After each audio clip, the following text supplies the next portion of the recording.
So we're going to go ahead and get started. If I could, I will ask the staff to call roll. All right. Blankley, Bruins, Present. Carr, Here. Carrasco, Cortese, Here. Davis, Dieppe, Present. Ellenberg, Jones, Here. Nis. Member Nis, there you go. I hear you. Thank you. Ricardo, McAllister, Present. Miller, Here. Nunez, Present. O'Neill, Present. Perales, Here. Rennie, Here. Hendricks, Present. Chavez. Here, thank you. And Chair, you have a quorum. Thank you. We're going to go ahead and begin our meeting, and we're going to stand for the pledge. So find your flag. I'm going to give everybody a minute to stand. Oh. I pledge allegiance to the flag Of the United States of America. and to the The republic Republic for which it stands, one nation, under God, indivisible, with liberty and justice for all.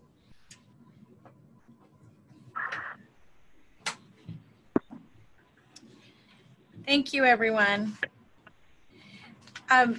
So what I want to do is, let me start with just some opening comments, and then I'm going to talk a little bit about how the meeting's going to go, and then we'll get right to our agenda.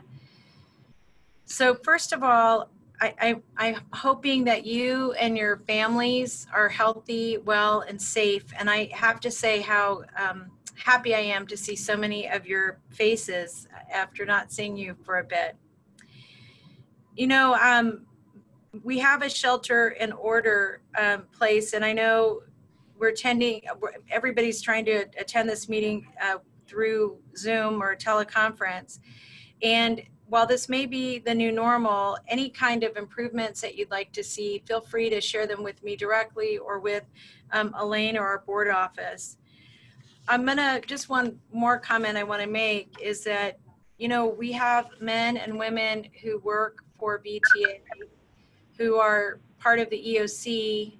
They're driving buses, they're driving light rail trains, they're providing security services, they're cleaning up after people. Our EOC, I know a number of them haven't had real time off. And I just wanted to say a very sincere thank you to the Valley Transportation Authority and the men and women who make it such an incredible organization. I think there isn't anything more comforting for people than to know that the basic services are still being provided. And I just wanted to take a moment to say thank you to all of you, particularly to those on the front lines, our drivers and those who are cleaning, and even our mechanics. Just everybody, thank you for the amazing work you're doing. I know that is something my colleagues are feeling too, but I'm just so proud to be a part of the VTA family. So for those of you who are experts at this, you're going to know that how to do this. But if you look over to your screens, you know that you have a raise hand function.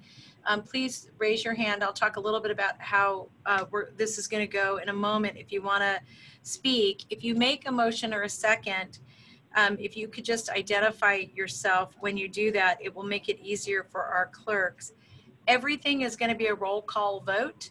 And so please make sure that you're watching whether or not you're muted so that you can participate.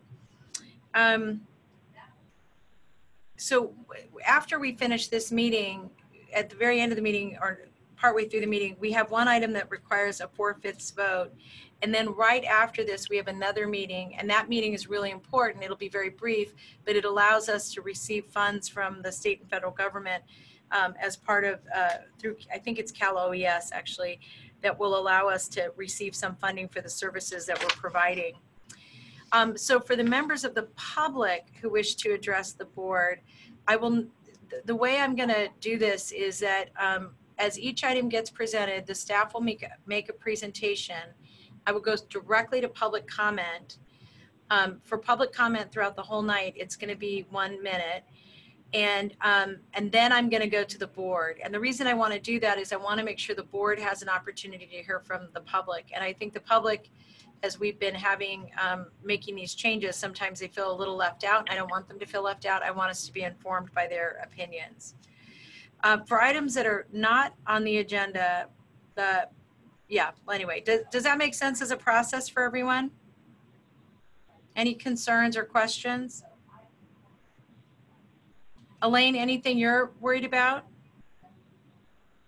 I'm good for now. Thank you. Thank you. All right. So everybody knows how to raise their hands, and if you don't, you just jump right in. And then, so for orders of the day, are there any changes to the orders of the day? And that's just really the direction that we're going in today. I don't see any hands, so I'm going to move on then. So Elaine, do we need a roll call vote on the orders of the day, given that we made no changes? This is Evelyn. Yes. We can do that by consensus and we can move on. Okay. We don't have any items under item 2, which is awards and commendations. So we're going to go to public comment. And this is an opportunity to speak to an item that is not on the agenda, but within the purview of the committee. And I am going to have us, each speaker here 1 minute to speak on these items as well. And so if members of the public who would like to speak, if you can put your hand up, what I'm going to do is I'm going to ask the clerk to read your name, and then I'm going to ask the clerk to put the timer on for 1 minute. So if I want to encourage those who, if you have a customer service concern, to talk to our customer service department, and their contact information is up on the screen. And before I turn it over to staff, what I'd like to note for the record is that we've received a written comment from Eugene Bradley. The written comment can be accessed on pages 6 through 10 of the packet, which is posted online. All right, Michelle, take it away. Okay, I have public speakers. I will call them in the following order: Roland, Blair Beekman, and Daniel Quinn. So Roland, I will unmute you. Please accept the unmute. Oh. 1 second. Roland, and you may speak when ready.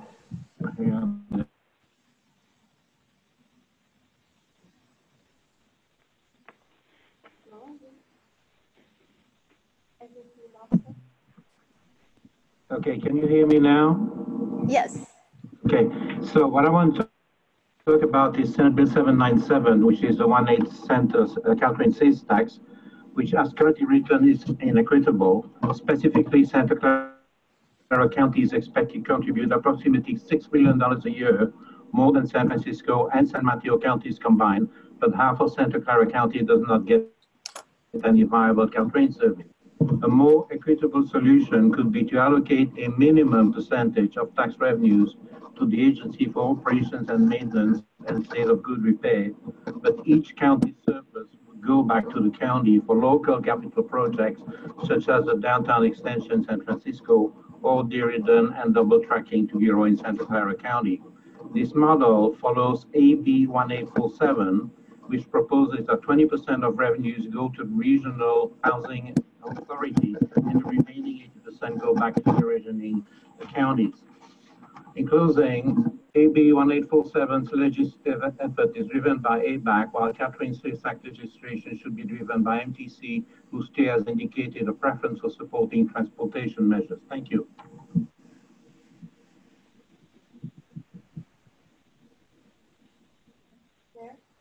And next I will call on Blair Beekman. Blair, I'm unmuting you now. And please speak when you're ready. Do you hear me? Hello? Can you answer? Yes. Yes, great. You can hear me? Go ahead. Thank you. Hi, Blair Beekman here. I hope everyone is well.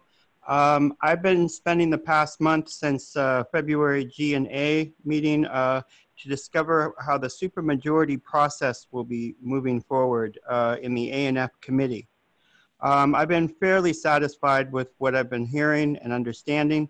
I hope that whatever supermajority changes that you will be talking about or that you will be voting on in upcoming meetings will be publicly talked about and explained if needed. And I hope you guys can have good judgment to do that, when to explain to the public. And finally, you know, with this crazy situation we're all in, I've been trying all fall to talk about, you know, better practices and better accountability. And just, there's a whole community that's been trying to develop really good practices. So for this things to be happening, it's frustrating and hurting and hurtful. And I just hope we're all ready to finish. I hope we're all can make good decisions this summer and how to bridge and work.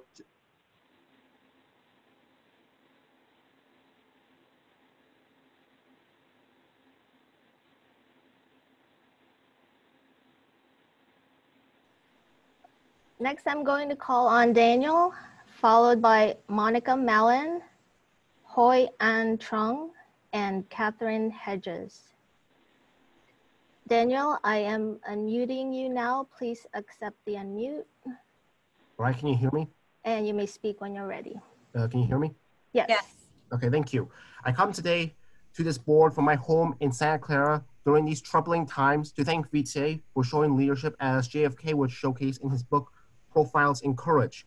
I thank you for running some services for essential workers, and so people, especially our most at risk, such as seniors, can access essential services. It has come to my attention VTA has been getting a lot of flack for that. So thus, I strongly encourage VTA to stay strong in the face of such hatred and to remind you what JFK would have said in that book. A man does what he must in spite of personal consequences, in spite of obstacles and dangers and pressure. That is the basics of all human morality.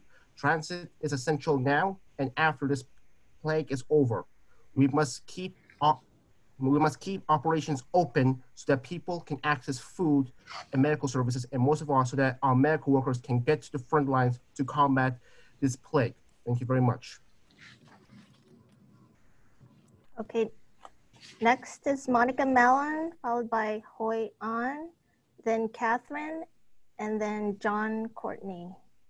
So Monica, I am unmuting you. Please accept the unmute, and you may speak when you're ready. Hi, can you hear me? Yes. Yeah, so I just also really wanted to thank you all for everything that you've done in response to the COVID-19 pandemic. I know that you've been getting a lot of hate because of some of the difficult decisions that you've had to make to protect riders and your employees, but I personally understand why you made these decisions, and I just wanted to express my appreciation for everything that you've done to keep us safe and for all the operators for coming to work despite the fear about the virus, so that essential workers can continue to get to work and so that the rest of us who are transit dependent can get where we need to go to and access clinics and grocery stores and other essential services. So thank you so much. Thank you, Monica. And now I'm going to call on Hoi An Trung. Hoi An, I'm unmuting you. Please accept the unmute. And you may speak when you're ready. Hi there. Okay. Hi there. Can you hear me? Yes. Okay. I don't own a car. I'd like to thank VTA for making difficult choices and still running some services for essential workers and so that riders can access essential services. Public transit is essential now and after the pandemic is over. Please do whatever you can to preserve bus service and jobs. Thank you. Thank you. Next, I will call on Catherine Hedges, followed by John Courtney, and followed by Eugene Bradley. Catherine, I'm unmuting you now. Please accept the unmute. Hi, I'd just like to continue the parade of thanks for VTA for continuing service. I'm not using it myself, but I know a lot of people depend on VTA to get to work doing essential functions, as well as running medical visits and getting essential supplies. So thank you very much. And I hope all the drivers are safe. I hope the light rail driver who has COVID-19 recovers quickly. Thank you.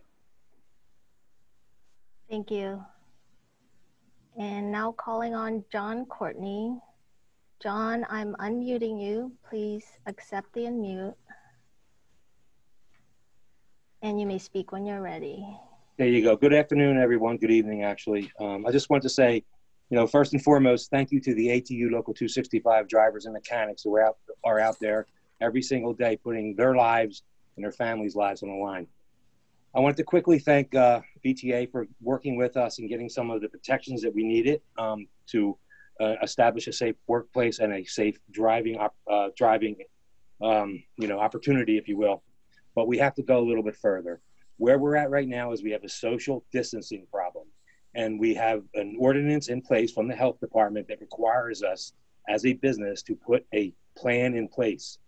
We need to put that plan in place immediately. People are sitting on top of each other on the buses, and I believe that that's the next epicenter. So please, let's work on a plan to have a social distancing plan in place by ASAP. All right, and thank you. Thank you. And finally, our last speaker, Eugene Bradley. Eugene, please, I'm unmuting you. Please accept the unmute. And you may speak when you're ready. Evening, board members. Can everybody hear me? Yes? No? Yes. Great. This is Eugene Bradley, founder of the Silicon Valley Transit Users. I echo Mr. Courtney's comments regarding the issues with social distancing on the buses now that light rail has been suspended indefinitely. I sent everybody a picture of one example of the lack of social distancing aboard the buses. On item 4 and 5, we do not have public hearings or committee reports. So we will now move to the consent agenda. The consent agenda is item 6. It's 6.1 through 6.6. We have at least one comment on that. And I'm going to ask everybody to mute unless you're ready to speak. But what I'd like to do is see if there's any items that folks would like to take off the consent calendar. And if you could, let me just look, see if I can get that screen back up. Damn it. Oops, sorry. If there's anybody who would like to speak to an item that is that's on the consent calendar, if you could raise your hand right now of my colleagues. And I see John, I don't see you there, but John, if you could, I know you had a comment. I actually had a question, so can I ask the question without pulling it? Sure. Is it just one question or is it a couple? Just one. Okay, go ahead. Yeah, so on the question on the insurance, it said for the budget 2021, that the staff was considering higher deductibles or higher self-insured.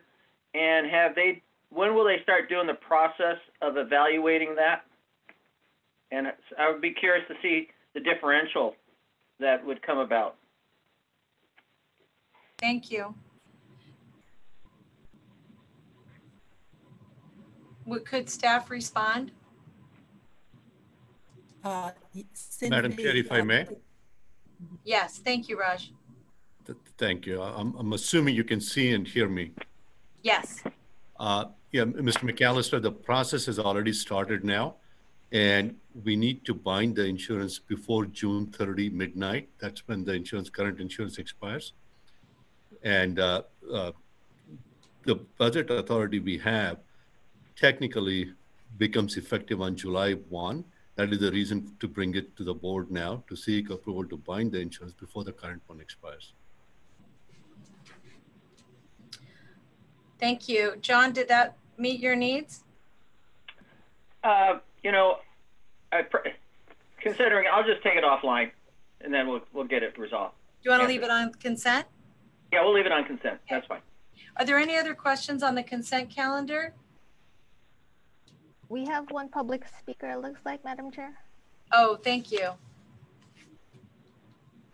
And I will call on Blair Beekman. This is for the consent agenda. I will unmute you. Please accept the unmute. And Hi. speak when you're ready. Can you hear me? Yes. Thank you. I was hoping to finish what Eugene had to say. I hope he can come back and he can have a chance to finish. It'd be nice to hear him speak. I think the consent calendar agenda is when you approve of the minutes of the previous BOD meeting.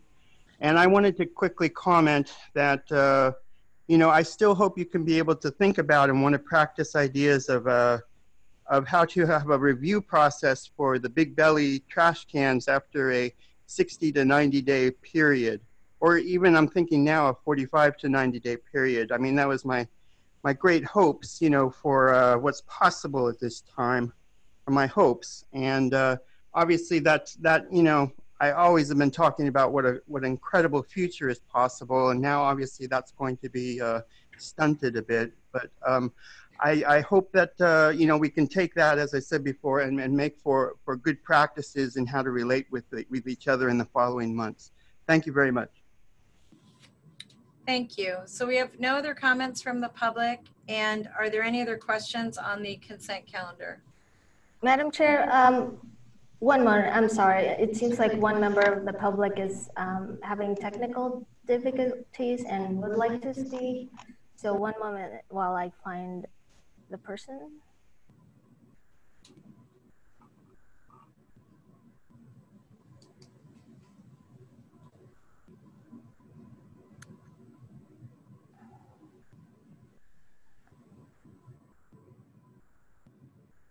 Okay. False alarm, my bad. No problem. We're all learning. Okay. So on the consent calendar, I only had one question. And Glenn, you wanted to speak? I'm just ready to make a motion when you're ready. Okay, thank you. And then Larry? Yeah, thanks. If I could just ask a quick question on 6.2. I'm curious, it's maybe two parts. This is for new or additional services, the 200,000 that we're asking for. And I get that these are State Water Resources Control Board requirements. Have any of the governor's executive orders sort of muted these requirements or paused these requirements that we don't have to spend this money right now? Thank you. Madam Chair, I'm going to ask David Hill to unmute and provide a response, but I am almost certain that given the governor's orders, we have not reviewed those orders against this requirement for this contract, but I would just ask David Hill if he could address this.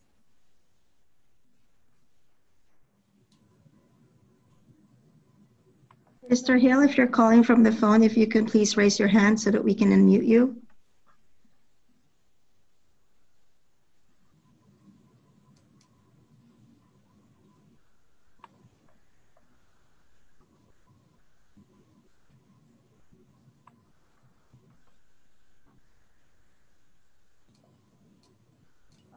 Madam Chair, I will ask if we could provide a response after. Is he calling user 3? We seem to be having difficulties getting Mr. Hill. Yeah, how about I make this recommendation? Why don't, as part of the motion that is made, that if you could go on mute if you're not speaking right now, but I mean, if you're not me, go on mute. And what I would like to recommend is that the staff execute this, but prior to the execution, that there's an evaluation of whether or not this is money that needs to be spent right now.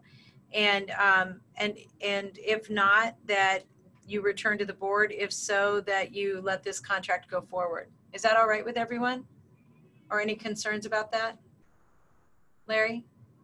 Not a concern. Maybe what we do is, can we just simply, yeah, the recommendation, we authorize the general manager, give her the authority, but that we want it to be looked into as you suggested. Yes, Okay, that's fine. Thank you. The item, anybody else from my colleagues that want to weigh in? I'll go to motions in just a moment. So I'll go to Glenn for a motion.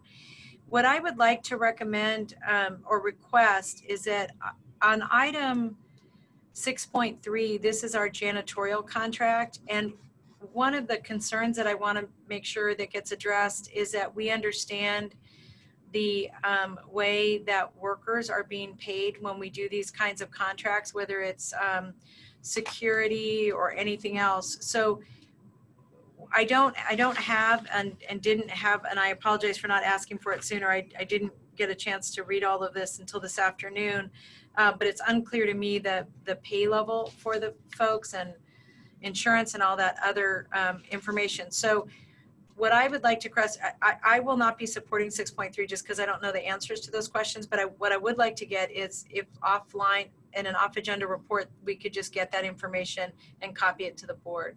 If the maker of the motion, Glenn, would be so kind as to include that. So with that, I would like Glenn, our Vice Chair Glenn Hendricks will make the motion with those items. Yeah, thank you. So I move that we move and accept the consent calendar with the caveat that staff review 6.2 and whether or not it needs to be spent right now.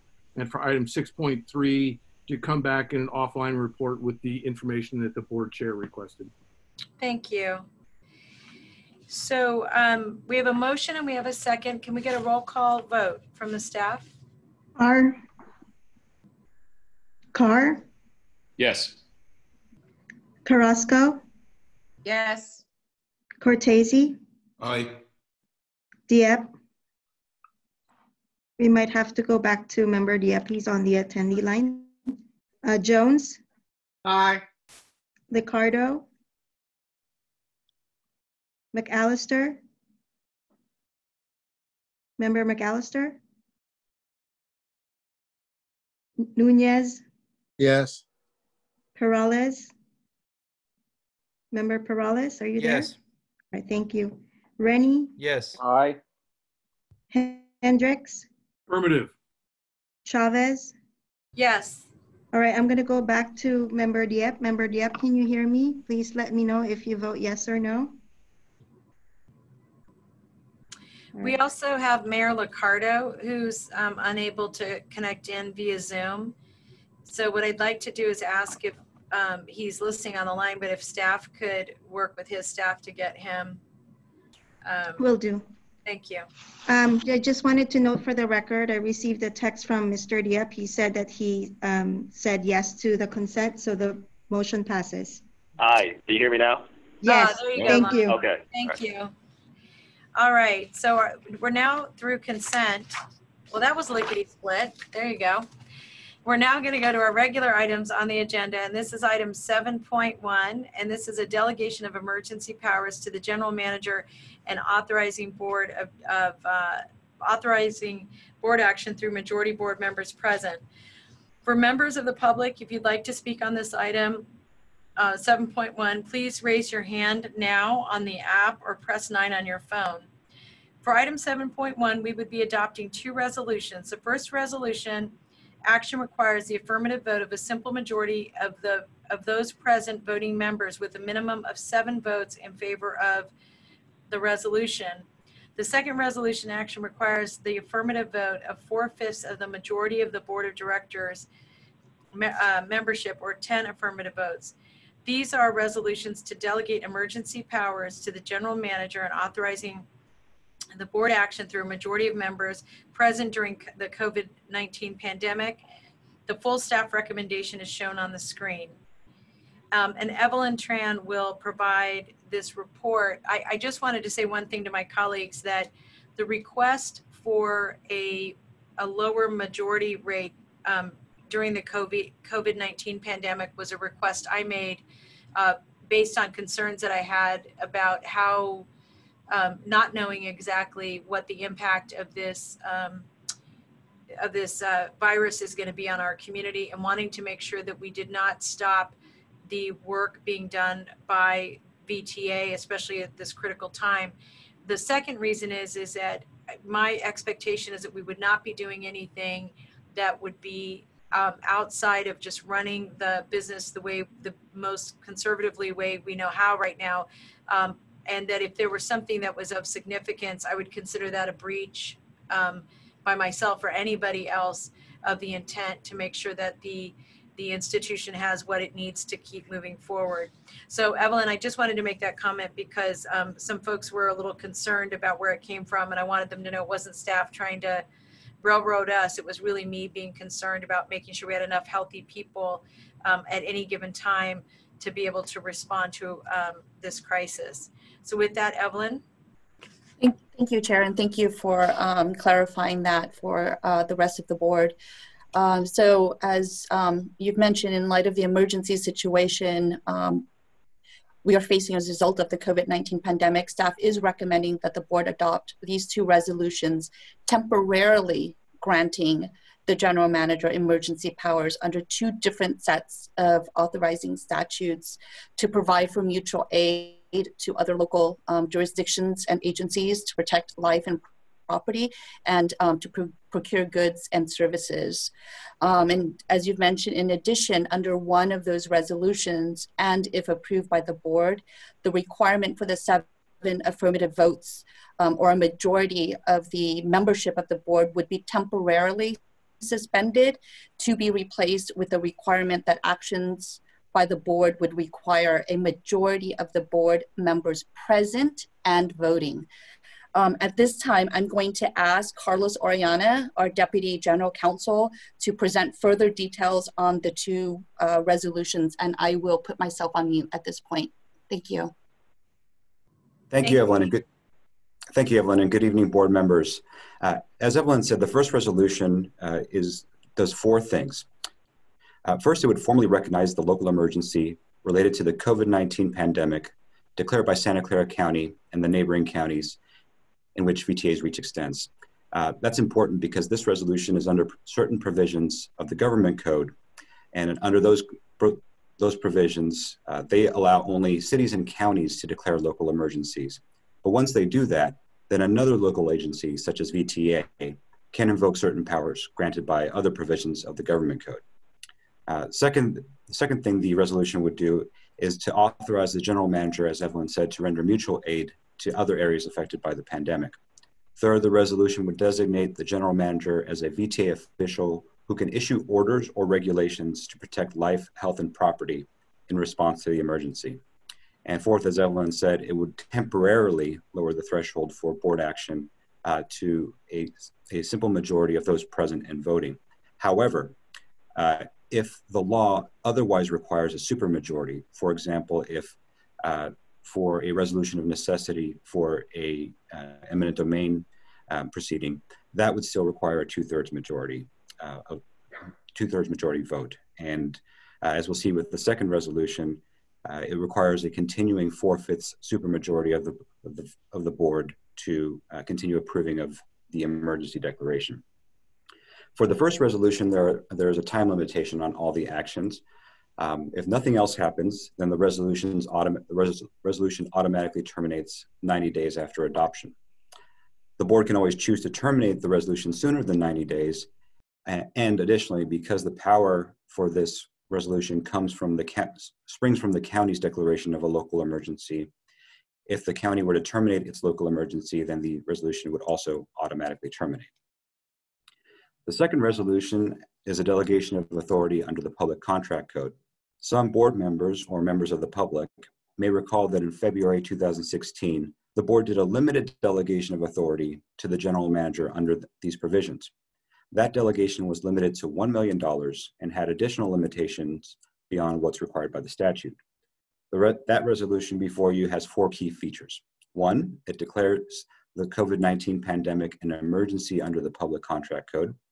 2, it authorizes the general manager to spend money and to take any action necessary to address the emergency, including awarding contracts without following normal competitive solicitation requirements. Third, it does not have a dollar limit specified within the resolution. And fourth, it would last for 90 days unless the unless the board terminates it earlier than that. This action needs a 4/5 supermajority to pass, which, as has been stated, for our board means 10 affirmative votes. I'm now happy to take any questions. So what I'm going to do is I'm going to go to the public first, and then I will go to the board for questions and comments. Do we have any members of the public? Thank you very much, Carlos. Any members of the public that would like to speak on this item? And Michelle, I'll leave this to you. Okay, and just a reminder for the members of the public, if you're using a telephone, not a smartphone, please dial *9 to raise your hand. I will call on Blair Beekman, followed by Eugene Bradley. And Blair, I'm unmuting you now. Please accept the unmute, and you may speak when you're ready. Hi, can you hear me? Yes. Thank you. I just wanted to quickly ask, the presentation that was just given, item number 3, it allows for the VTA general manager to make their own decisions regarding what's deemed emergency needs, I guess, basically.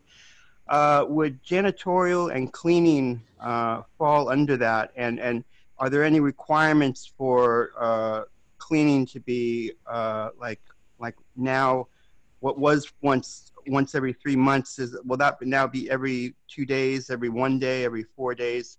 How exactly will that work, and how can a process be to allow for more cleaning if needed, and how can that be openly talked about? And I wanted to mention that here. Thank you very much.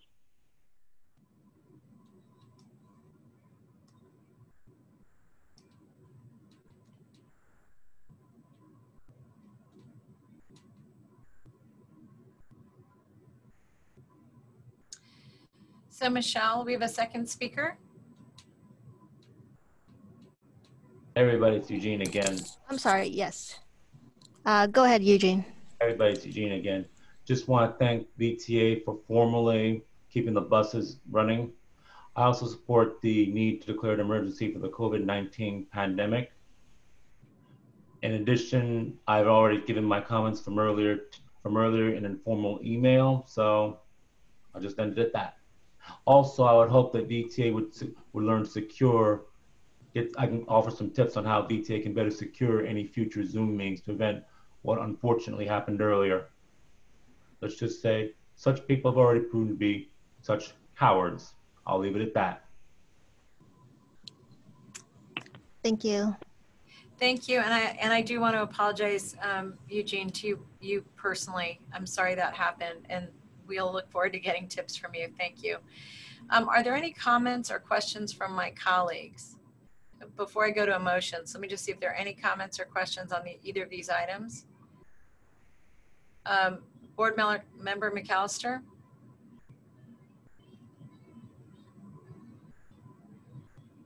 John? Carlos gave us one example of an emergency where we'd have the full board have to reconvene. Are there any other examples that you could give us to give us a better sense of when we would, examples of what would happen if we had to reconvene to have a supermajority? And the second question is, Carlos also mentioned the phrase 2/3, but in here it keeps saying the 4/5, and I was wondering if he was talking the same thing and just made a mental slip, or was there something different between a 2/3 vote present and a 4/5? Thank you, Board Member McAllister. I apologize for my lack of clarity there. So I was trying to give 2 examples of where the board would need to approve something by a supermajority vote. For resolution number 2 before you tonight, that requires a 4/5 vote. It will also require, at the next regularly scheduled board meeting, the board to consider whether to extend the emergency, and that future action will also require a 4/5 vote. A separate example of a supermajority requirement for the board would be a resolution of necessity for eminent domain purposes. That would require a 2/3 vote. Is that the only example? You mentioned that earlier. Is there any other type of a situation where we would need a supermajority? I'm sure there are those are the ones that come to mind off the top of my head. But there are various statutes that specify. For me. Thank you very much. Will do. Thank you. And then Evelyn, did you want to weigh in again? I was going to add another example, but if Member McAllister is satisfied, then I will just lower my hand. Thank you. So I see no other comments. What I'd like to do is ask Mr. Hendricks if he could make a motion to accept item 7.1. Yes, I move that we accept 7.1 items 1A, B, C, D, and items 2A, B, C as they're listed in the report. Great. And may I have a second? Second, Member Carr. Thank you, Member Carr. We have a motion and a second, and I'll ask staff to do a roll call. All right, so Member Carr? Yes. Carrasco? Yes. All right. Cortese? Aye. Dieppe? Aye. Jones? Aye. Liccardo? Member Liccardo? I will come back to you. McAllister? Member McAllister? No. No? Yes. No. Yes? Yes. Nunez? Yes. Corrales? Yes. Rennie? Aye. Hendricks? Yes. Chavez? Yes. I'm going to come back to Member Liccardo. Aye. All right. The motion passed unanimously. Thank you very much, everyone. Thank you, Elaine. We're moving to item 7.2, and before I introduce the next item, I want to remind board members and the public to raise your hand if you want to address the board. You actually have all been doing a great job, so we're good there.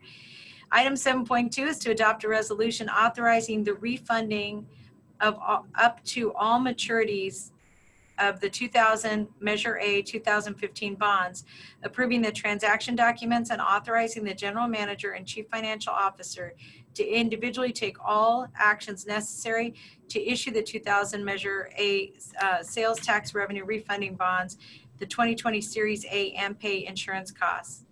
Raj Srinath, our deputy general manager and chief financial officer, will provide a report. Thank you, Madam Chair and members of the board. This agenda item is perhaps the only silver lining in the otherwise doom and gloom economic landscape we have at the present time. Due to the actions taken by the Federal Reserve to soften the economic impact of COVID-19, interest rates are at historically low levels, so we have an opportunity to refund or refinance a portion of the 2015 bonds we had issued. Currently, the bonds have a coupon or interest rate of 5%.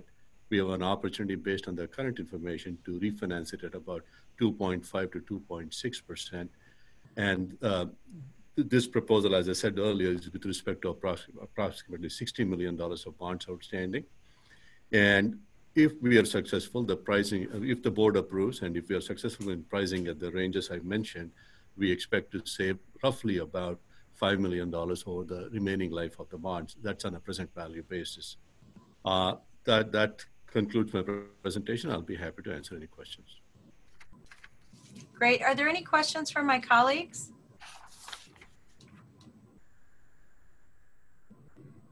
No, I don't have any hands up. Oh, and sorry, let me just look to the public. We have no public speakers on that item. What I'd like to request is a motion from Glenn Hendricks. Thank you, Chair. I move that we accept item 7.2. Thank you. May I have a second? Second. Second from Supervisor Cortese. And then I want to make sure I don't have, if there are no questions, Sam, you just popped up on my screen. Sam, did you have a comment?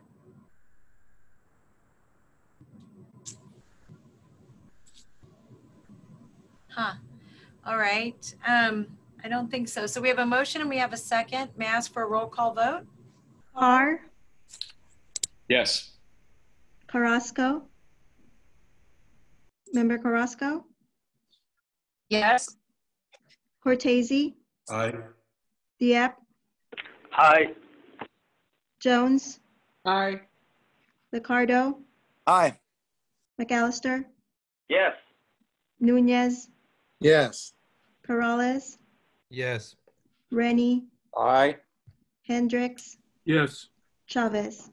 Yes. Passed unanimously. Thank you. Thank you very much. Thank you all very much. So next we're going to move on to item 7.3. And this item is to adopt a resolution authorizing the amended and restated agreement for state administration of the 2008 Measure B transactions and use tax between VTA and the California Department of Tax and Fee Administration. Members of the public who would like to address the board on this issue may raise their hands now through the app or press *9 on the phone. And this item, Raj, do you want to give us a little background on this item? Yes, Madam Chair, thank you. The sales tax revenues we collect are distributed to us through California Department of Tax and Fee Administration, that's CDTFA, pursuant to an agreement we currently have with them. The proposed operations and maintenance agreements with BART requires us to fund the O&M, or the operations and maintenance expenditures, through a trust or a trustee mechanism.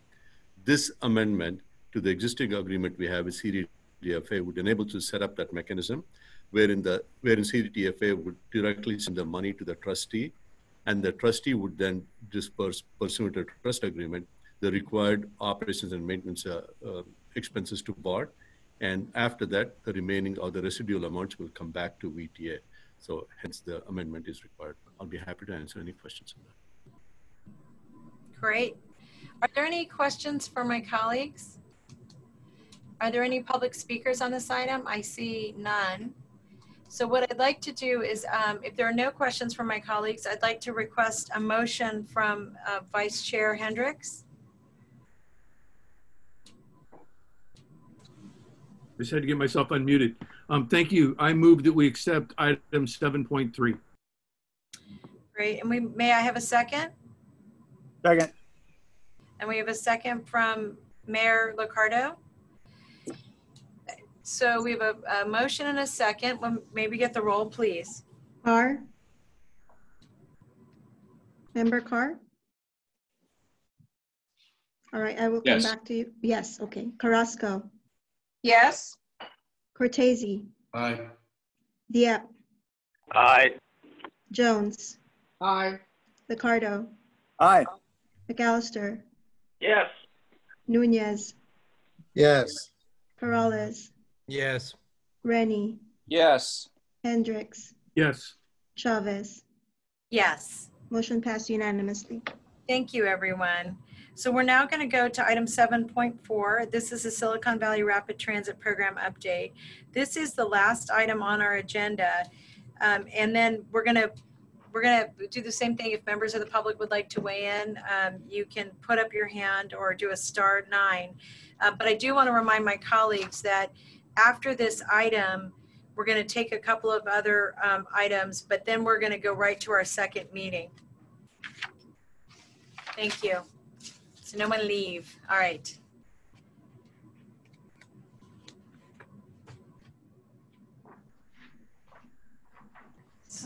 We're getting a presentation on 7.4 from, I think, from Takas, right? Yes, Madam Chair. Okay.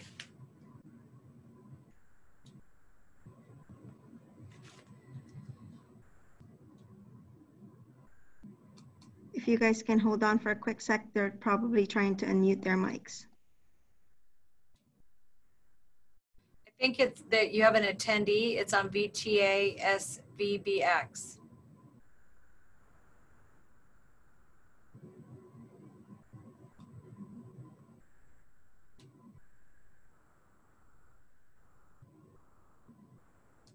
Yeah, okay, let me do this here.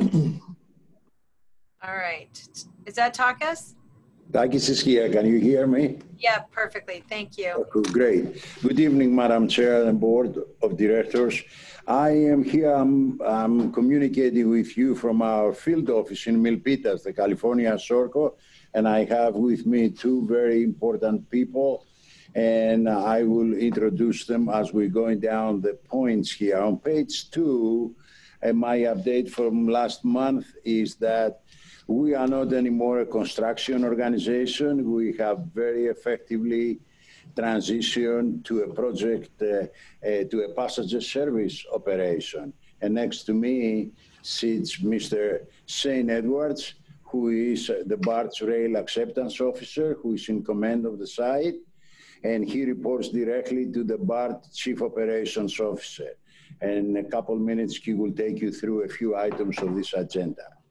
The second item I'd like to update you as compared to the last month is that VTA and BART jointly, they formed the Readiness Group, the group which is gonna now work from now on a daily basis to get us to an opening and maybe a little bit beyond.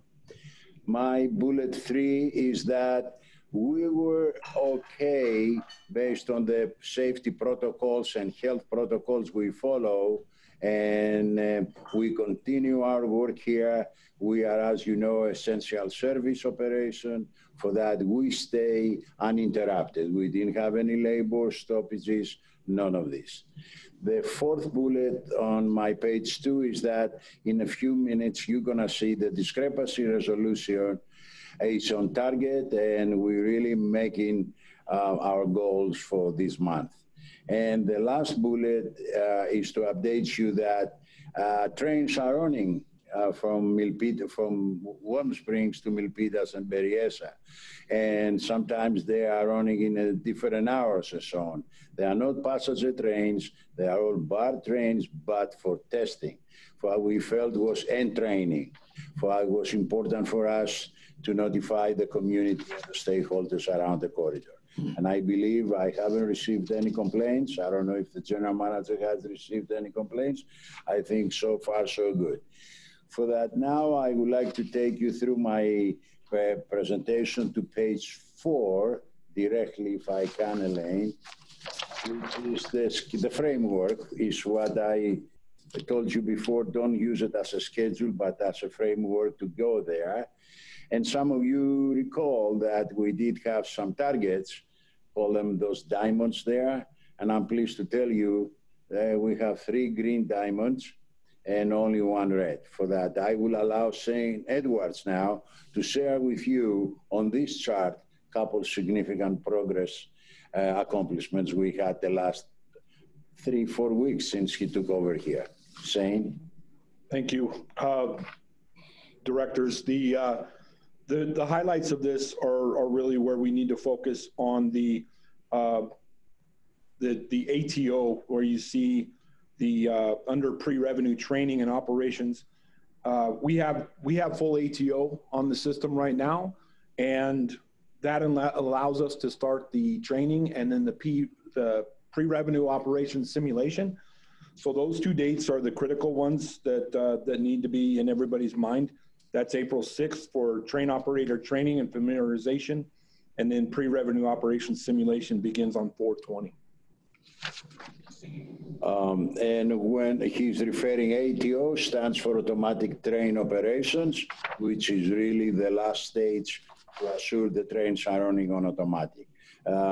Also, we do have a good progress on the labor bidding, and I think probably in 8 to 10 days, we should have a final word on that. And the red in front of us, as you recall, is the CPUC. And we're doing terrific work, getting all the documentation, and I think we're gonna be there. Well, that's how I see this. I'm moving to page 5, and I will ask Shane again to tell you and share with all of us what keeps him at night to get us there. Shane? This is our 4-square matrix, which I believe you've all seen previously. One addition I'd like to make is that since this deck was put out The red has changed. We only have one item in the red currently. The restart of pre-revenue operations and contractors' commitment and performance has moved to orange.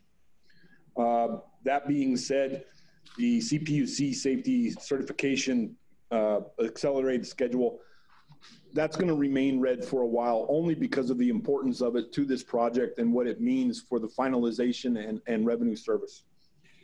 Madam Chair, I'm moving to page 6. This is a request by the board. You wanted to know every month how we're doing with our budget. For Krishna Dev is here and he will speak to you on that. Good evening, board members. I'm happy to report that we are still on budget and we are very optimistic that we will be finishing within the FFGA established budgets. That's the forecast we have for today. But we will definitely come back to you when we announce the revenue service with an updated budget. We plan to start that exercise after we make that announcement. Demobilization of the project office will begin as soon as we go into revenue service. That marks the closure of all, beginning of the closure of all the consulting contracts. I'll be happy to answer any questions you may have. On flipping on page 7, this is the chart which you like to see, and I'm pleased to tell you we are on target. Shane, anything to add to this? Yeah, this is a feel-good story. The effort has increased over the last month. I can even give you an update that as of 3 p.m. today, we are currently at 192 items open for category A, 573 closed. Those are the critical numbers that you've all been listening about for the past year. And we are definitely trending in the right direction. Madam Chair, I have attached, like I do every month, a few pictures for the board members to have a good idea of what we're talking when we say ATO, when we say traction power and so on. For that, the only page I would like to refer to the board is on the page 12, just to show you what's ahead of us the next 6, 8, 10 weeks, that we're building a library of the documentation for CPUC's review and approval. The process started it. The documentation is getting bigger and larger by the minute. And 14 years on a major project like this, you can imagine what documentation we have. That is the end of my presentation. We're ready to answer any questions you may have. Thank you. Thank you. What I'd like to do, if it's all right with my colleagues, I'm going to go to the public comment, and then I'll come to all of us. So if I could ask Michelle to call on public comment. Thank you, Madam Chair. So for our members of the public, I will call on the following. I have Adam Buckbinder, Logan Williams, and Monica Mallon. Adam, I am unmuting you. Please accept the unmute.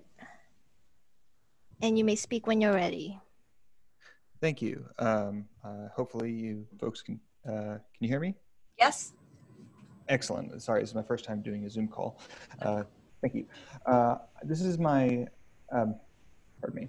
I'd like to raise a concern about the concept for the phase 2 BART extension into San Jose.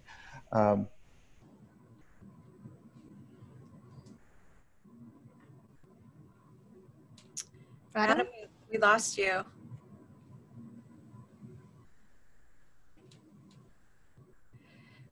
Somehow we ended up, Adam got muted. Can we see if we can unmute him and start again? Note that transit escrow projected on rider, which is over 4 times ordinarily expensive. Sorry. Oh boy. Can you hear me? Yes, now we can. Which is over 4 times the price of the legendarily expensive 2nd Avenue subway. I'm very, very excited about the prospect of BART being built into San Jose. I think it's a vital project, but the current design is vastly over-designed, overbuilt, and it will not benefit transit riders or people who are funding it, or even even the agency itself, and needs to be value engineered to be much, much more cost effective. We can build transit systems much more cheaply in other countries, other places, and we need to learn from that here in order to have a working. If we built things at the price they paid in other countries, we could have had BART go all the way around the bay many years ago. Thank you. Thank you. Okay, thank you, Adam. Now I will call on Logan Williams, followed by Monica Mallon, and followed by Roland. Logan, I am unmuting you now. Please accept the unmute. And you may speak when you're ready. Can you hear me? Yes. Hi, I'm Logan. First, I want to thank the VTA and all VTA employees for continuing to provide an essential service during this pandemic. Next, I'd like to echo some of the comments of the previous speaker and say that I'm concerned about the financial viability of the Phase 2 extension as we move into a potentially cost-constrained post-pandemic world. I don't think it's too late to revisit some of the design decisions that we made. And I think that when we're talking about getting things done with fewer resources, we should place less emphasis on being innovative and look more at tried and true, lower cost value engineering solutions like potentially a cut and cover tunnel for the San Jose extension. I urge the VTA to reconsider some of these decisions and to focus on a financially constrained future. And again, thank you so much for continuing to provide transit service. Thank you, Logan. Calling on Monica Mallon next, followed by Roland, David Ying, and Cliff Barger. Monica, I'm unmuting you now. Please accept the unmute. Hi, can you hear me? Yes. Yes. Okay. So I just want to start off by saying that I've been riding BART for most of my life, and I'm absolutely in favor of this extension. But in light of the financial challenges that VTA and other agencies are facing, I think that it's really important for VTA to have a conversation, as some of the other speakers have said, about reducing the cost of this extension so that local transit service and Caltrain service don't suffer. There's been this false idea that bringing BART to downtown San Jose will make transit great in Santa Clara County for way too long. As a lifelong transit rider and someone that depends on VTA, Caltrain, BART, and other agencies to get around, I know that we need a complete transit system that includes frequent Caltrain service, local bus and light rail connections, and streets that are safe for pedestrians and cyclists. Normally, I would encourage you all to take transit so that you can understand this, but in light of the pandemic, I just want to suggest that you trust me on this and consider our request. Thank you. Thank you. And now I will call on Roland. Roland, I will unmute you now, and please accept the unmute. Hi, this is Roland. So first of all, on phase 1, slide 33, I strongly disagree with this statement that we are on budget. I hope you've all received the letter that I wrote about Measure A. We are at over $3.5 billion. I hope we can discuss this at some point. Now, with regards to the comments that multiple speakers made before me about phase 2 getting totally out of control. Yes, and we are actually using this pandemic as an opportunity to basically work full-time on Iridium, the elevated station, and the interface with the BART.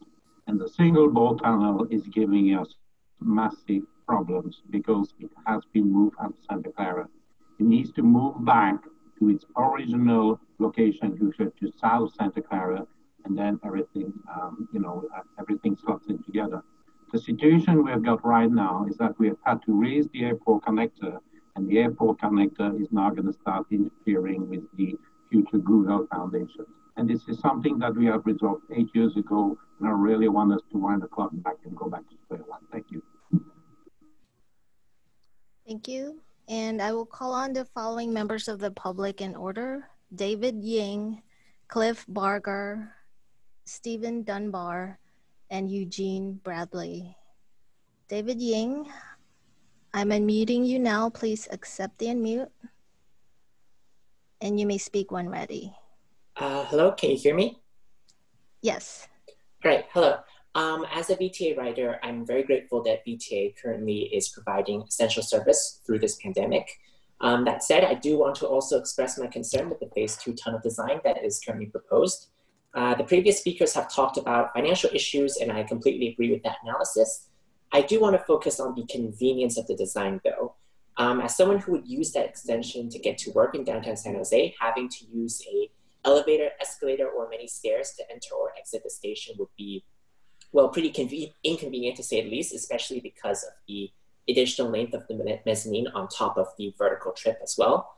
I think that cut and cover or a standard dual board tunnel with line stations either way would minimize disruption to the street, be easier to access, and likely to reduce costs overall. So I hope you'll reconsider this design. Thank you. Thank you. Now I will call on Cliff Barger.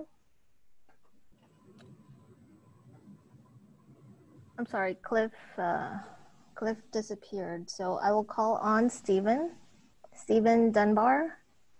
I will unmute you now and please accept the unmute. Hello, testing. Hi, you may speak when you're ready. Hi, good evening. My name is Stephen Dunbar. I'm a resident of Livermore. I am an electrical engineer for Gillig Bus, so I work with you guys all the time. I'm also a board member for Bike East Bay, but I'm speaking on my own behalf here. I'm echoing a lot of the other public comment that I worry that this is too much. I worry that we're trying to be innovative in a time when we really should be following other countries that really know how to do this better than we do. You know, there's a lot of small issues that come in with this deep design. The one that comes to my mind is got to make sure, you know, big cargo bikes will also fit in the elevators. You know, there are very specific things about these deep designs that are really tough. And I've been in a couple of them throughout the world. The one in Portland, there's ones in Atlanta, there's ones in Europe. I hope we reconsider. I also hope we really strongly consider the Santa Clara extension as well. We need it to not be a duplication of Caltrain service. We need it to be something. Thank you. Thank you. And now I will call on Eugene Bradley and followed by, it looks like Cliff Barger. So Eugene, I will unmute you now. Please accept the unmute and you may speak when you're ready. Everybody, this is Eugene again. I echo the other speakers regarding the need to value engineer phase 2. A little bit of history that we got to talk about. The BART extension down to SFO, that was originally scheduled for something like $600 million. The price had gone up to almost $900 million. I'll send more details about that in a separate email. Anyway, because it wasn't properly value engineered, instead of getting the $30,000 that it originally was supposed to be projected at, it only got about a third of that, and it's still struggling right now. So just to re-echo what the other speakers had said, you really need to value engineer what phase 2 is. Given the lateness of what's already been phase 1, it is of great concern that phase 2 could end up bankrupting the Valley Transportation Authority. I'll call it out right now. Continuing on with phase 2 as is will likely bankrupt the Valley Transportation Authority. So let's rethink it. Let's redo, even consider going back to cut and cover. So do what you have to do to preserve the cost of this to have not. Thank you, Eugene. And now calling on our last public speaker, Cliff Barger. Cliff, I will unmute you. Please accept the unmute and you may speak when you're ready. Hi, can you hear me? Yes. Great, thanks. This is Cliff Barger. I'm a regularly Caltrain commuter. I currently chair Caltrain's Bicycle Advisory Committee. I'm just speaking on my own behalf. I regularly ride BART and VTA. I want to echo the concerns of the other commenters about value engineering on the BART phase 2 to Silicon Valley. This is a super important project, but it's only one of many, many crucial projects that we need to really connect our region's transportation system. And in the future, we know there's going to be scarce funds coming. So we really need to look carefully at decisions to make sure that not only can we deliver projects at budget, but also on time. And we need to be able to demonstrate that as a region, we can deliver these important projects because we know that we need a lot of them. It's not just BART to Silicon Valley. We also need Caltrain DTX. We need a second tube. There's a lot of projects that are going to be competing for scarce funds, and we want to deliver them all on time. Thank you. Thank you. We're going to take one more speaker and then I'm going to close the public hearing. So our last speaker is Linda. Okay, Linda, I am unmuting you now. Please accept the unmute. And you may speak when you're ready. Yes, hi. I was trying to speak in item 8. I apologize. Should I go now or should we wait till item 8? Go ahead. Okay, my name is Linda Hutchins-Knowles and I'm the co-founder of Mothers Out Front South Bay. It's the local branch of a national movement of mothers and others mobilizing for a livable climate for all children, with about 1,500 supporters here in Santa Clara County. I'm urging VTA to please prioritize public transit during and beyond this crisis. This is very important for 3 reasons. First, to protect our climate.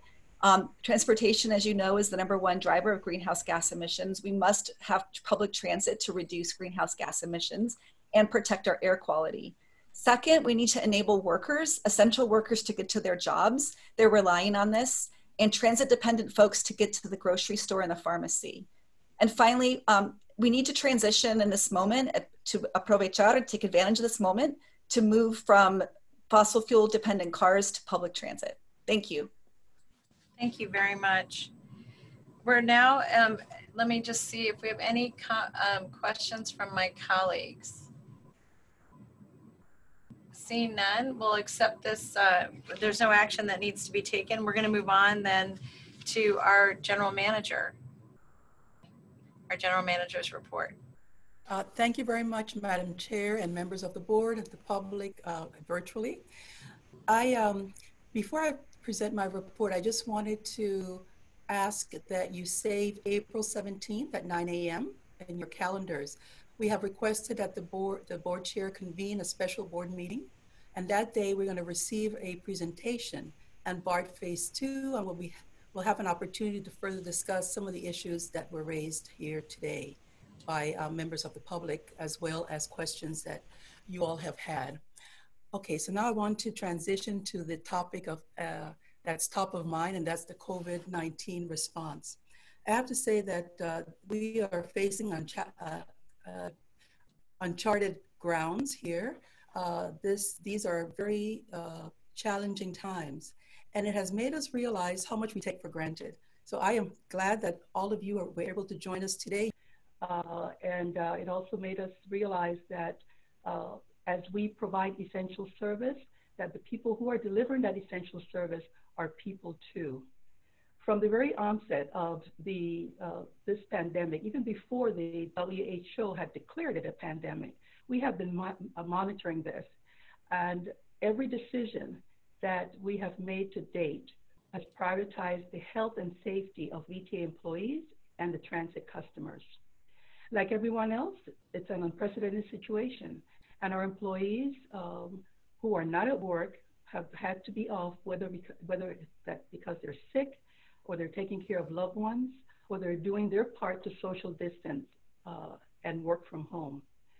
VTA is doing everything possible to provide essential transit service with the available resources that we have at hand. And the men and women of this organization have done so heroically.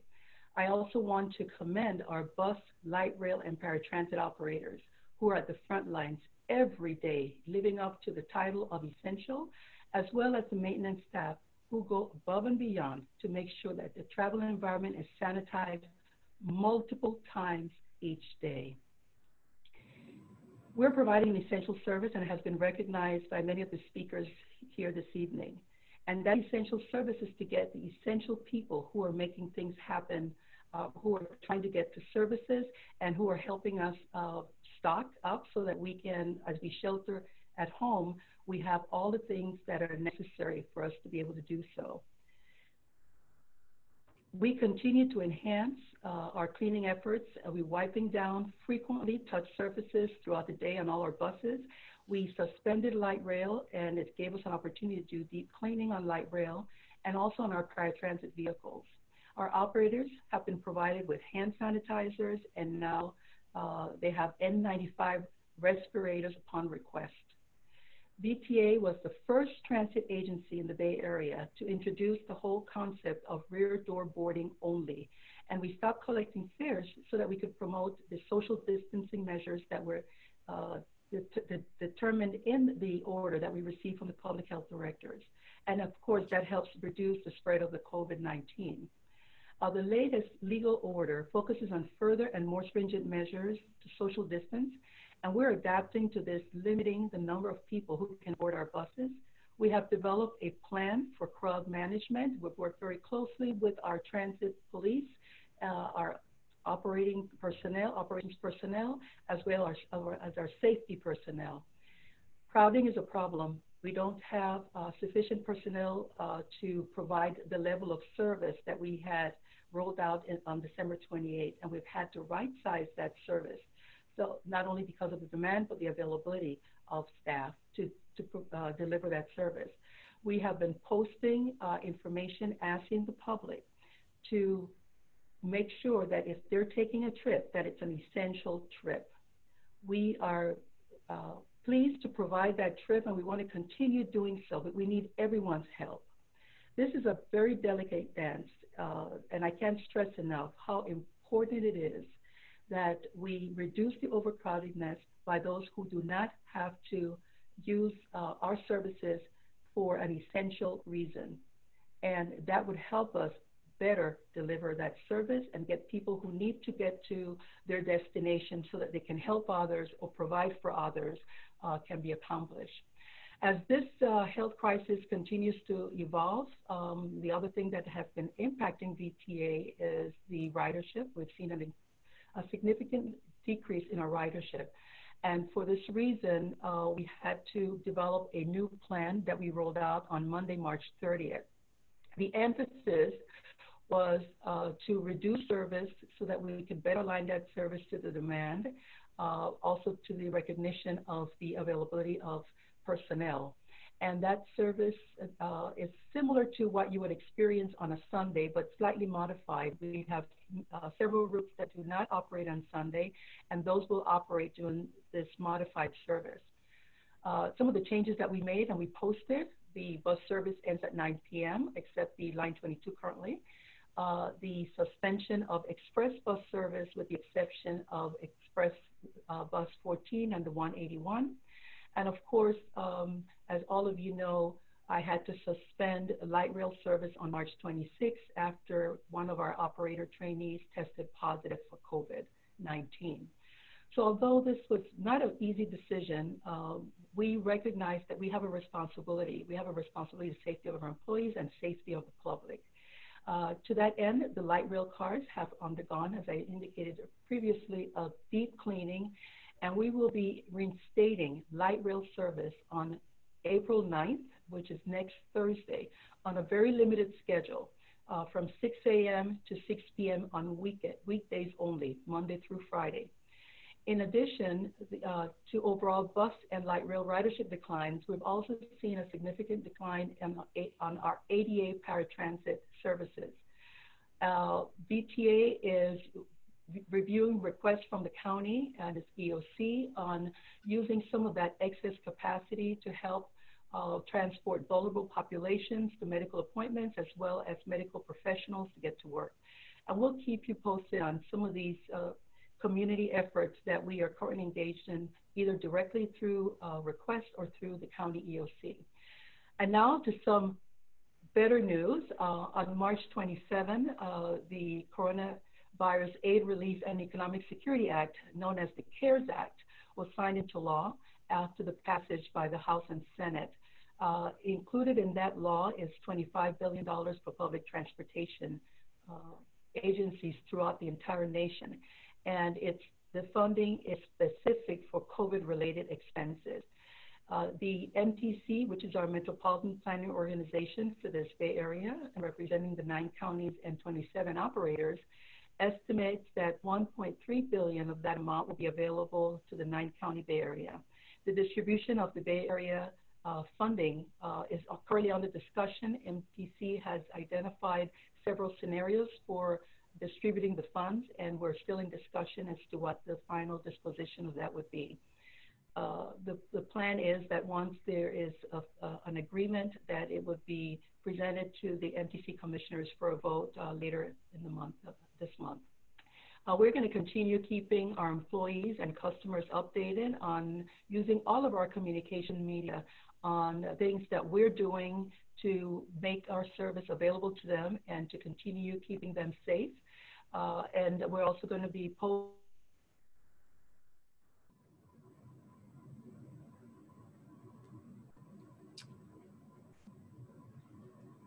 I think Nuria's a little frozen. So maybe what we can do is if Raj can do the finance. Helping us through this COVID-19 pandemic in our community. With the extension of more strict shelter in place, we're asking those, again, who do not need the public transit to make essential trips to please stay at home and save room on our 40-foot buses and our 60-foot buses for those who do. I'd now like to ask Raj Srinath, our Deputy General Manager and Chief Financial Officer, to give you a brief update on the impacts of COVID-19 on our current finances. Raj? Thank you, Nuria. As our General Manager mentioned, our ridership has been steadily declining for the last month and a half or so. Our bus ridership is down by about 66%. And light rail, as you can see, there is 100% because we suspended the service on March 26th. Even before we suspended light rail service, it was down by about 80% or so. Moving on to the next slide.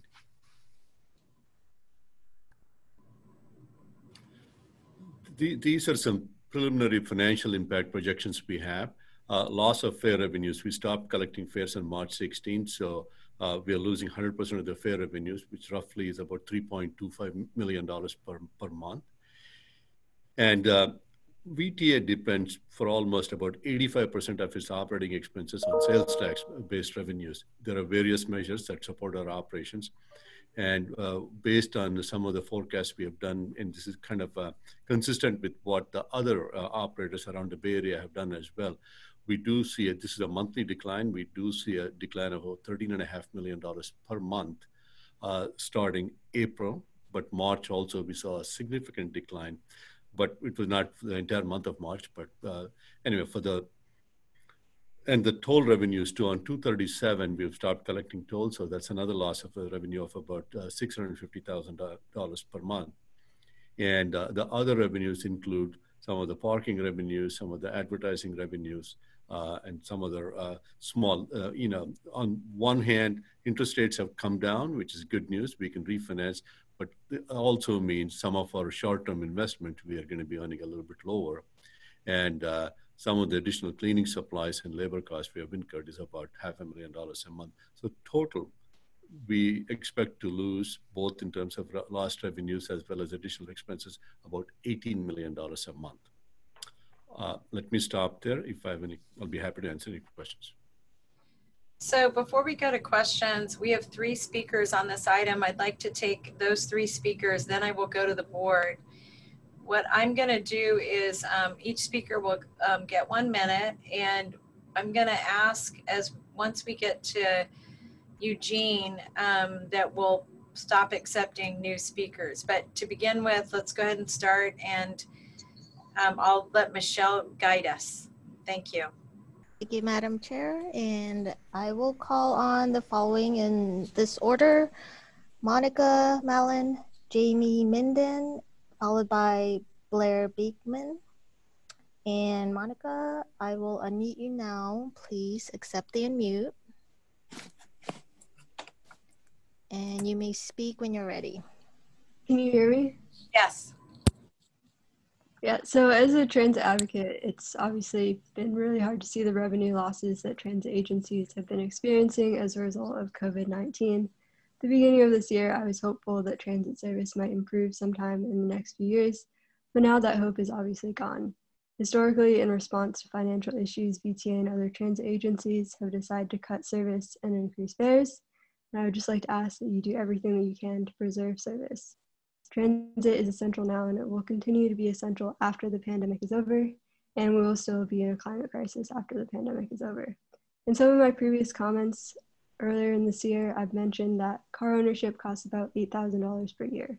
Coming out of this crisis, most of us will be struggling financially. If you can continue to provide the service we had before, some people might be able to sell their cars and take transit instead and have that financial burden lifted.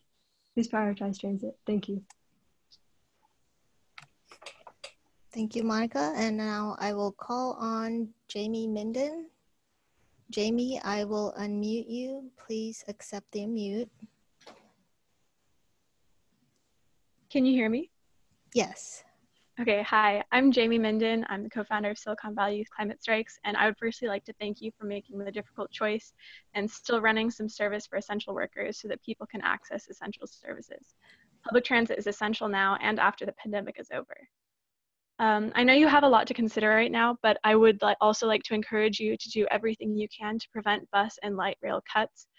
Public transit is essential for our economically disadvantaged community members, and as well as our community's efforts to fight climate change. The focus is obviously on the pandemic right now, but we still will be in a climate crisis when the pandemic is over, and we cannot afford to weaken our public transit system in the midst of this climate crisis. Thank you so much for everything that you're doing. Stay healthy. Thank you, Jamie. And now I will call on Blair Beekman. Blair, I will unmute you now. Please accept the unmute. And you may begin when you're ready. Hello, can you hear me? Yes. Thank you.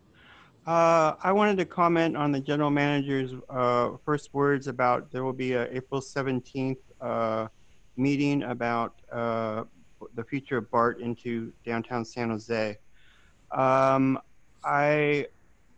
At this time, you know, with everything that's happening, I wanted to hopefully try to offer a few words about you know, there will be eminent domain issues, however it is called nowadays, going through the Little Portugal area. You've been working on this issue with the neighborhoods for a long time, and I hope that good dialogue can continue. You know, we're relying so heavily on government at this time. I hope by summertime, we can be in a space where we can, the community can once again feel they have a good connection with government, and we'll be going, you know, what I keep saying today, just good bridges being built to be able to build with community again, you know, and we can build trust again, and we can trust each other. And Thank you, Blair. And now I will call on the following: Eugene Bradley, followed by Daniel Huynh, followed by Roland, and finally Hoi An. Eugene, I am unmuting you now. Please accept the unmute. Everybody, it's Eugene again. Just noted Nuria's presentation regarding what VTA is continuing to do to control the crowds aboard the buses during the COVID-19 pandemic. As I emailed earlier, one of the concerns is now, especially with the bus cancellations, that now you've got overcrowding on a lot of the buses like the 66 and 68. So as a result, some passengers have been forced to, the buses had to skip passengers, so now they're forced to walk, or worse, take a $40 or more ride share to get to where they need to go. So basically, I had emailed the fact that Santa Cruz Metro has a policy regarding the type of bags that can be used aboard any VTA bus. So I was wondering if such a policy can also be implemented at VTA to help make room for the passengers and also to help keep everybody safe, to make sure that everybody can safely ride. So I was just wondering that question from VTA's board and staff. Thank you. Thank you. And now calling on Daniel. Daniel, I will unmute you now. Please accept the unmute, and you may speak when you're ready. All right, can you hear me? Yes. All right. Building on my previous point, VTA must prioritize preserving transit services and jobs. We need them to transport our nurses, doctors, and other medical staff to the front lines to combat this plague that constitutes the worst international crisis since World War II. While we can take advantage of the lack of traffic to repave our existing roads, we must prioritize transit by stopping the unnecessary front-loading of $200 million per year in the construction of new highway interchange projects. Since this is the worst crisis since World War II is fitting that I quote Winston Churchill, in that this shall be our medical workers' finest hour. Thus, we must ensure they can get to the places they need to be. We must never surrender. Thank you. Thank you. And now calling on Roland.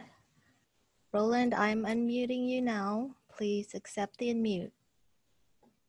Thank you. So very briefly, I do appreciate the $18 million that we're building on revenues, but unless I missed it through the chair, I would really appreciate learning a little bit more about how much we're saving on the expenditure side by basically not running the light rail system and not running the frequent rapid empty buses to Berryessa and a bunch of other express buses that we should have stopped running a long time ago. Thank you. Thank you. And we have our final speaker, Hoi An.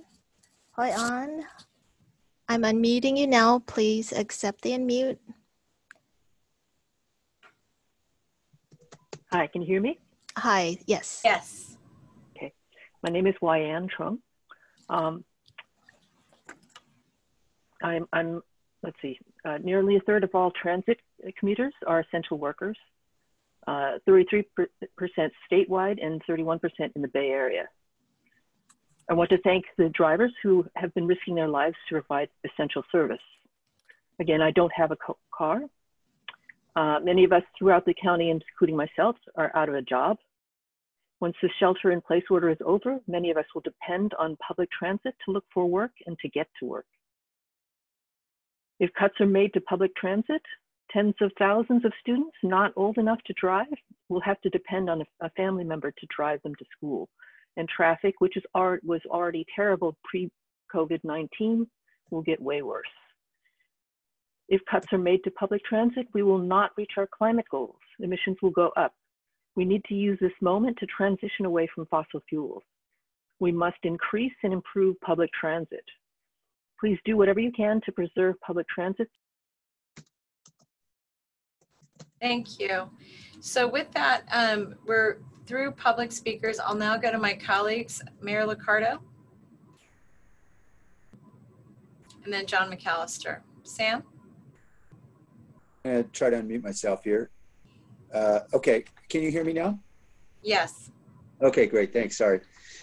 Hey, just a quick question about the sales tax projections, or what we're seeing in terms of reductions.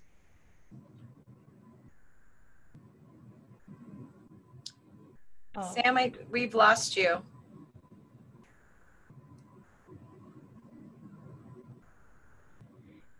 Sam? Hey, hello? Yeah, now try again. Sorry about that. Hey, Raj, could you just tell us in percentage terms what those We've lost you again. Sorry. Sam, we lost you. Okay. Could you go ahead and? Oh, here you go. Great. Raj, can you tell us what the percentage reduction is in sales tax revenue? Mayor, this is an estimate. We are estimating about 50% reduction in sales tax revenues going forward. And that's somewhat consistent with other transits in the Bay Area as well. And that's based on what we've seen over the last couple of weeks or 3 weeks? Correct. So one of the speakers earlier mentioned something about this, the worst crisis since WW2. I was not around then, but this is the worst crisis I've seen in my lifetime. I mean, usually I've been through a few recessions in my lifetime. There is a slowdown, but we have pretty much seeing a shutdown of so many different economic activities, bar, restaurant, sports, airline travel. I mean, there's so many things. There is really very few things that are still functioning that would give us sales tax. Yes, that it's about 50% is what we're seeing right now. I should have a better idea sometime in May when we get the actuals for Q1. Thank you. Thank you very much. So the other, John McAllister, you also had a question? Yeah, Raj, when you had that conference call earlier last week, I was asking about our reserves and what's our status, and will we be needing to dip? I would expect us to be dipping into our reserves just to make up for what we have and bring us up to speed, because there's going to be a large cost of just reactivating a lot of stuff. So how do we sit with reserves? That's an excellent question. You know, I'll give you some good news, then followed by a lot of bad news after that. The good news, we started the year with a fully funded reserve, about $75.8 million, that is 15%. And also the first 8 months were really good. We were looking at another positive operating balance of about a little over $18 million or so. So that is good. That will help us soften the blow. If the same trend continues, again, 18 is a forecast, preliminary forecast. If that trend continues, we would certainly need to dip into the reserves, projecting, a shortfall of about roughly $50 to $52 million. So that'll bring the reserves down to $25 million roughly by the end of this fiscal year. That's about 5% instead of the required 15%. Yeah, Madam Chair, if I may interject, because I think it's important also to go back to what I had referenced, the $1.3 billion from the economic stimulus that was approved by Congress and signed into law. Of that $1.3 billion, we will be getting a percentage here in Santa Clara County for our expenses related to COVID. That's going to help us start closing some of that gap. It's not a one-for-one. We're never going to recover all of our losses, but at least it gives us an opportunity to build or to minimize or reduce that gap. The plan, as was presented by the federal government, was to have funds in the hands of all of the transit agencies 7 days after the law was enacted. But as we all know, there are processes, and the first process is we do not get our funding directly from the federal government. We go through the MTC together with all of the other transit agencies. We are in the process of agreeing on a distribution, whether it's a single payment. It looks more like it's going to be in 2 tranches of funding made available to us. We're trying to, in our discussions with MTC, they're coordinating with the Federal Transit Administration to try to minimize the number of requirements that that funding will be subject to, so that the dollars can come flowing as fast as possible into the hands of all of the operators, ours included.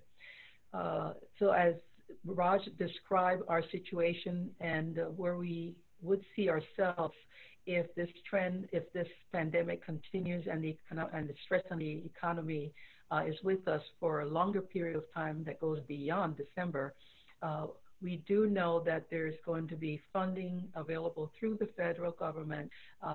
We have been in conversations with our California Transit Association about a state stimulus package for transit agencies once we have a better handle on what our expenses are and how we're meeting those expenses and what additional needs each of us is going to have to begin to address, where we can go outside of our reserves first, and then we will look to our reserve as the last recourse. Thank you. Are there any other questions on this item? Cindy? I'm sorry, could I ask one question of Nuria based on what she just said? Yes. Thank you. Nuria, I know some of us are going to be voting soon on the MTC board about the $1.3 billion. I think we lost the mayor. Sam, we lost you again.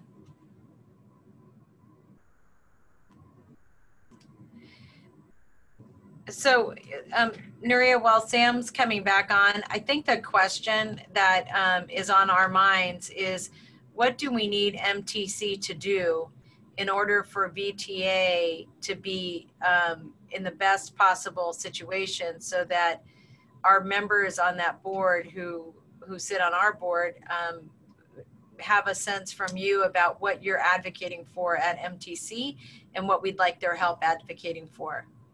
Yes, thank you. That's a very good question.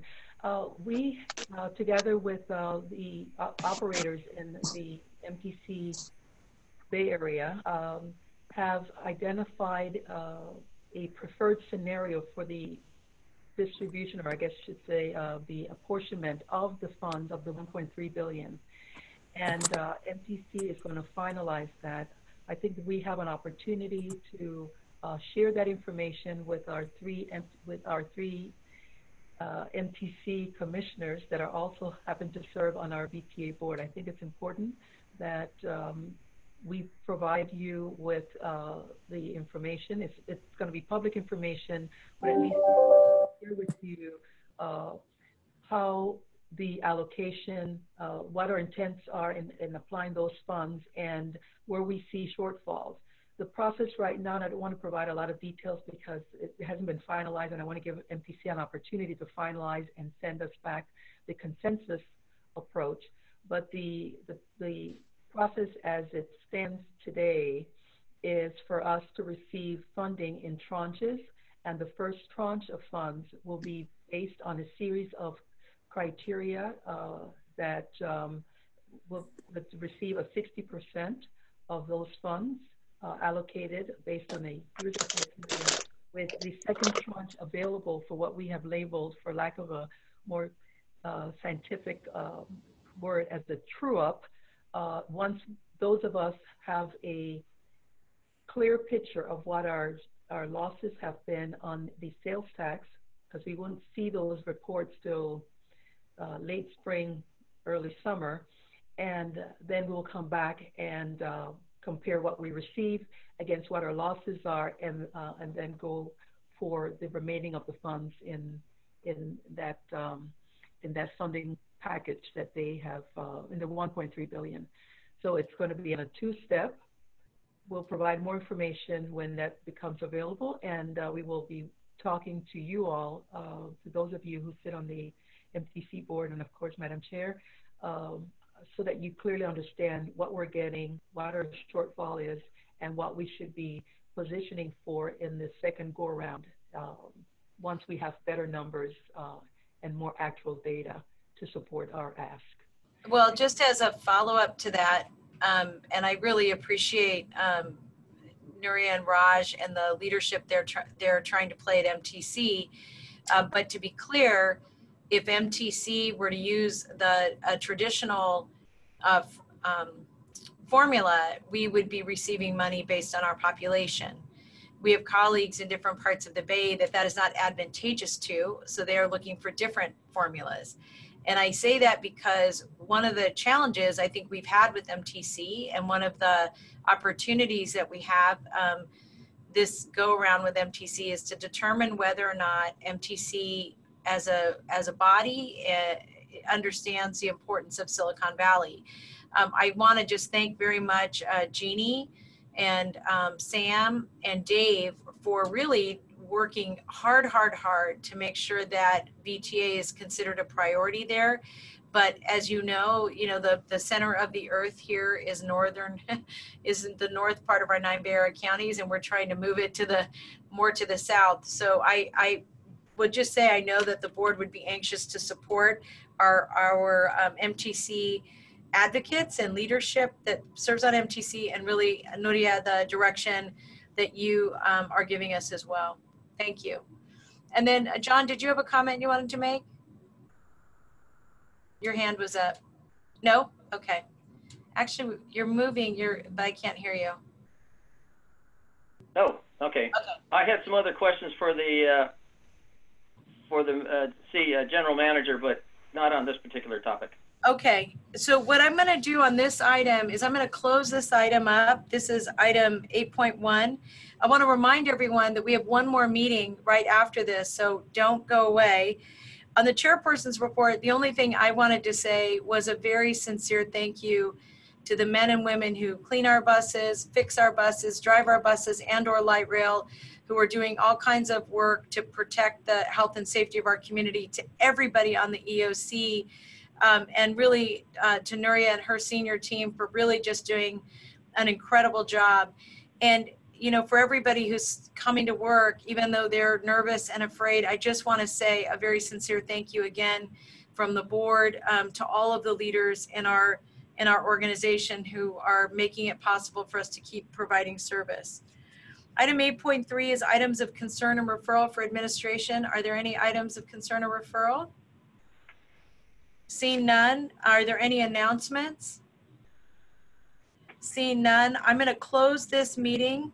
Oh, we don't have closed session, but I'm going to skip. We're going to adjourn this meeting. Everybody stay right where you are because we're calling our special meeting to order.